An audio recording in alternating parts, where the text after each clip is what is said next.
হে জগতের সমস্ত মুসল্লিগণ, হে জগতের সমস্ত সাধকগণ, হে জগতের সমস্ত পীর আউলিয়ার ভক্তগণ, আমি সকলকে সামনে হাজির নাজির রেখে একটি আলোচনা নিয়ে আসলাম। সে আলোচনাটি হলো, এই পৃথিবীতে সকল স্তরের মানুষই আল্লাহর ইবাদত করে। সকল স্তরের মানুষ আল্লাহর ইবাদত করতেছে, কিন্তু দেখা যায় আজকে যে আলোচনাগুলো করব সে আলোচনাগুলো অনেকের সাথে মিলবে না, কিন্তু আবার মিলবে যারা আমার দেশের দেশি বা যারা তরিকতের দেশের লোক, যারা মারেফতের দেশের লোক, যারা সাধনা করার দেশের লোক, যারা আল্লাহর মহাপ্রেমিকের দেশের লোক, একমাত্র তাদের কাছে এই কথাগুলো ঠিক হবে। তবে এই কথাটির একটি কথা হলো যে এই পৃথিবীতে আল্লাহর প্রেমিক যারা এক নাম্বার প্রেমিক, যারা আল্লাহর খাঁটি প্রেমিক, যারা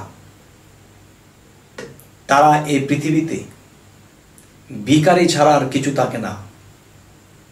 আর আল্লাহ তাদেরকে এই পৃথিবীতে কোনো কিছুই দেন না, যদিও দেন সেটা খুব ভোগান্তির পরে এবং খুব কমের ভাগ পৃথিবীতে ধন সম্পদ দিয়ে থাকেন। তবে যে আল্লাহর প্রেমিক, যারা খাঁটি প্রেমিক, আল্লাহর খাঁটি ইবাদতকারী, খাঁটি সাধনকারী যারা এই পৃথিবীতে আছেন, তাদের দেখা গেছে এই পৃথিবীতে তাদের ভিখারি হইতে হয়েছে। কারো বাবার জমিদারি ছিল, কারো কামানো সম্পদ ছিল, তারা ভিখারি হয়ে গেছে। কেন হয়েছে? যে একটা কথা তো অনেক সাধকরাই বলে থাকে, যদি করো আমার আশ, আমি তার করি সর্বনাশ। এরপরেও যদি কেউ করো আমার আশ, তার আমি করি সর্বনাশ। এরপরেও যদি কেউ করো আমার আশ, তা আমি হয়ে যাই তার দাস। তবে ওই তিনটা স্তর পর্যন্ত সকলে পৌঁছাইতে পারে না। তবে আজকের মূলে যে কথা, সেই কথাটির মূলের যে বিষয়, সেই বিষয়টি হলো যে আল্লাহর খাঁটি ইবাদতকারী যারা, আল্লাহর খাঁটি প্রেমিক যারা, এই পৃথিবীতে তাদের কিছুই থাকে না। কিছু থাকে না বলতে কেমন, ধন সম্পদও থাকে না, এমনকি যাদের আত্মীয় স্বজন তারাও থাকে না। নিজের সন্তান, নিজের স্ত্রী, নিজের কন্যা পর্যন্ত পর হয়ে যায়। যেমন বিষয়টি হলো যে আল্লাহ কি বলেছে, যে নিজেকে পবিত্র করলো সেই সকল কাম। তাহলে আল্লাহ পবিত্র করার কথা বলা হয়েছে, যে নিজেকে পবিত্র করলো সেই সকল কাম। সেই পবিত্র কে?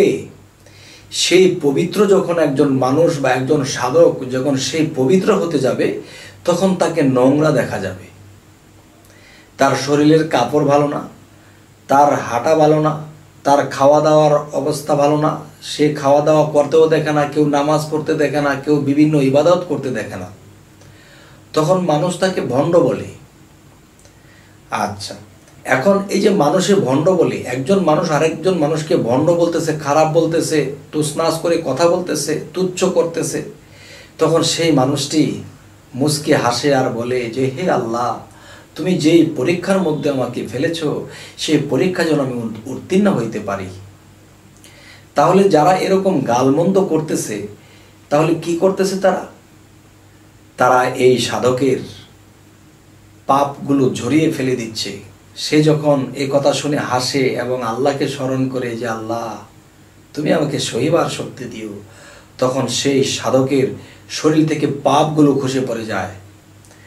এরপরে পৃথিবীতে দেখতেছে তার যাই সম্পদ আছে, যাই কিছু আছে, একজন মানুষ কষ্ট করতেছে, সে টাকার জন্য এটা করতে পারতেছেন না, বা খাইতে পারতেছে না, বা চলতে পারতেছে না, তখন তার থেকে নিয়ে তাকে দিল, বাবা তুমি এটা দিয়ে চলো। কিন্তু তার নিজের কোনো ইনকামের ব্যবস্থা নেই, অথচ মানুষের কোনো বিপদ আপদ দেখলে তিনি নিয়ে দিয়ে দেয়, যাকেই দেখে দিয়ে দেয়। তবে এটা কি দিয়ে দেয় কেন? কারণ ওই যে আল্লাহ বলেছে, যদি কোনো গরিব মিসকিন এতিম যদি অসহায় হয়ে থাকে, তাকে দেখার যদি কেউ না থাকে, তাহলে তোমরা তাকে সাহায্য সহযোগিতা করো। এই জন্য কিন্তু বলা হয়েছে সূরা মাউনে, দুর্ভোগ সেই নামাজকারী, দুর্ভোগ সেই ইবাদতকারী যারা লোক দেখানোর জন্য করে এতিমের গলা ধাক্কা দেয়। তাহলে আমি এতিমের গলা ধাক্কা দিইনি, আমি এতিমকে সহযোগিতা করেছি, একজন বস্ত্রহীনকে বস্ত্র দিয়েছি, মাথায় হাত বুলিয়েছি, আদর করেছি এবং আমার সম্পদ থেকে তাদেরকে দান করেছি। তখন কি হলো? এরকম দান করতে করতে করতে একসময় সে নিজেই ফতুর হয়ে যায়, কিছুই থাকে না তার। কিন্তু সে আল্লাহর কাছে ধনবান, সে আধ্যাত্মিক ধনে, রুহানি জগতের ধনে ধনবান সে। তখন সে একদিন সে পূর্ণ ধনী হয়ে এই পৃথিবী থেকে বিদায় নেবে। কিন্তু দেখা গেছে যে পৃথিবীতে সম্পদের জন্য যারা উঠে পড়ে লেগেছে, তারা যখন নামাজে বসে, তারা যখন ধ্যানে বসে, তখন কি হলো? সেই সম্পদ, সেই কাজ কাম, সেই জিনিসগুলো সামনে, চোখের সামনে এসে ভেসে যায়। তখন তার দ্বারা আর আল্লাহর সাক্ষাৎ ঘটে না। হে জগতবাসী, আজ আমার মূলে যে কথা, সেই কথাগুলো হলো, এই পৃথিবীতে যারা সত্যিকার প্রেমিক, সত্যিকার আল্লাহর ভালোবাসা, তারা কখনোই পৃথিবীতে সম্পদের আশা করে না এবং তাদের সম্পদ হয় না। তারা পৃথিবীতে থেকে সেই পৃথিবীকেই লাথি মেরেছে, আর সেই পৃথিবী তাকে লাথি মেরেছে। তাহলে পৃথিবীকে যখন আমি আঁকড়িয়ে ধরেছি, তখন পৃথিবী আমাকে আঁকড়িয়ে ধরেছে। আর যখন পৃথিবীকে আমি ছেড়ে দিয়েছি, তখন পৃথিবী আমাকে ছেড়ে দিয়েছে। তখন আমার মুক্তির ফয়সালা হয়ে যায়। হে জগতবাসী, এই জন্য একটা অনুরোধ থাকবে, পৃথিবীতে অনেক পাগল ফকির আছে, কেউ ভালো, কেউ ভণ্ড, কেউ খারাপ, কেউ ভালো।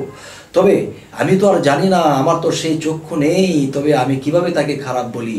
থাক, যে সে তার মতো থাকুক। কিন্তু আমি যদি কোনো কামেলকে খারাপ বলে মন্তব্য করে ফেলি, তখন আমি পাপিষ্ঠ হয়ে যেতে পারি। হে জগতবাসী, আজকের আলোচনা এটাই যে আল্লাহর সত্য সঠিক প্রেমিক যারা, তারা কখনোই এই পৃথিবীতে তাদের সম্পদ দেখা যাবে না, তাদের শরীরের কাপড়টা ভালো দেখা যাবে না, তারা এরকম খাবার দাবার, বাড়ি ঘর, এটা সেটা করবে, এরকম কোনো কিছু দেখা যাবে না।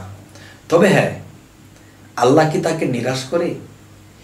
কোনো এক সময় আল্লাহর ইচ্ছায় তাকে আবার জাগ্রত করে, কিন্তু তখন তাকে জাগ্রত করে তাকে দিয়ে আর রোজগার বা টাকা পয়সা কামানোর জন্য আল্লাহ এই জিনিসটা করেন না। করেন কি? তখন দেখা যায় সাধারণ মানুষেরা তার ভক্ত হবে বা তাকে ভালোবাসবে। তখন সাধারণ মানুষেরাই দেখা যায় যে তার দ্বারা এই উপকার পেয়েছি, তাকে আমরা গুরু মেনেছি, তার উচিলে আমার একটা ভালো উপকার হয়েছে। তখন দেখা যায় তাদেরকে দিয়ে আল্লাহ আবার এই আউলিয়াকে জাগিয়ে তোলে। তবে হ্যাঁ, এই কথাগুলো আজ এ কারণেই অনেকেই তরিকত নিতে গেলে এই কথাটি শুনলে ভয় পাবে যে সাধন জগতে নামলে নাকি দুনিয়ার সমস্ত পিছনে চলে যায়, সম্পদ থাকে না। এই ভয় করবেন না। আল্লাহর উপর ভরসা রেখে যখন অগ্রসর হবেন, তখন আল্লাহই আপনাকে অগ্রসর করে দেবে। হে জগতবাসী, আজকের কথাগুলো জানি না কতটুকু বোঝাইতে পেরেছি।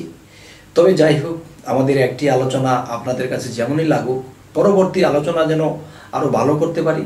এবং আমাদের এই চ্যানেলের কথা যদি আপনাদের ভালো লাগে, তাহলে সাবস্ক্রাইব করুন, বাকি ভিডিওগুলো পেয়ে যাবেন আপনারা ইনশাআল্লাহ। তো আজ এই বলেই রাখছি, সকলেই ভালো থাকবেন। আল্লাহ হাফিজ।